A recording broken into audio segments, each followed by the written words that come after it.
नमस्कार मंडळी, स्वागत आहे आपल्या यूट्यूब चॅनलवर. ठरलं तर मग या मालिकेच्या आजच्या भागात आपल्याला असं पाहायला मिळतं की आता अर्जुन साक्षीला तिचा फोन मागत असतो. तेव्हा आता साक्षी म्हणते कशाला माझा फोन पाहिजे, पण आता अर्जुन म्हणतो का दाखवा ना मला फोन, काही आहे का त्यामध्ये. तेव्हा साक्षी म्हणते काहीच नाही आहे. पण आता साक्षी खूप घाबरलेली असते. साक्षीला सगळ्यांसमोर आता तो फोन त्याच्या हात म्हणजे अर्जुनच्या हाती द्यावाच लागतो. तेवढंच आता दामिनी म्हणते ऑब्जेक्शन युअर ऑर्डर. अर्जुन सुभेदार हे इकडच्या तिकडच्या गोष्टी बोलत आहेत. आता मोबाईलचा काय संबंध त्याचा, आणि ते कोर्टाचा वेळ सुद्धा वाया घालवत आहे. तेव्हा आता अर्जुन स्पष्टपणे त्याचा मुद्दा आता कोर्टाकडे मांडत सांगतो, लॉर्ड, मी जे काही बोलतो आहे, जे काही करतो आहे ते केसशी संबंधितच आहे, त्या धरूनच चालतोय मी.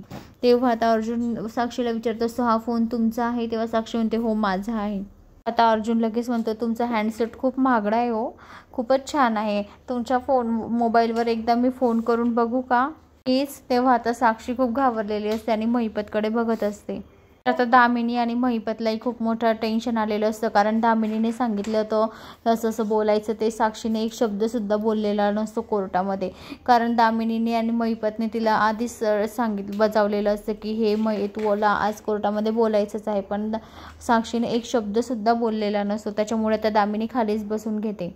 म्हणून आता महिपतसुद्धा चिडलेला असतो. तर आता इकडे अर्जुन साक्षीच्या मोबाईलवर फोन करत असतो. तर तो फोन वाजतो तर तो आता कुठे आवाज येतोय, चैतन्य कुठे आवाज येतोय असं म्हणत असतो. चैतन्य म्हणतो हा इकडे आवाज येतोय. तर आता तो महिपतकडे हात दाखवतो आणि महिपतकडे तो मोबाईल असतो महिपतच्या जवळच होता, तो फोन वाजत असतो.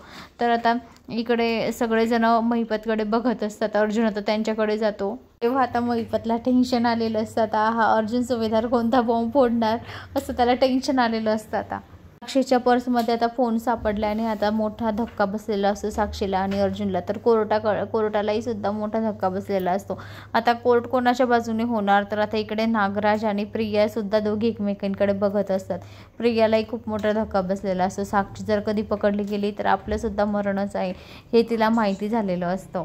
आता अर्जुनने साक्षीचं भांडं फोडलेलं असतं.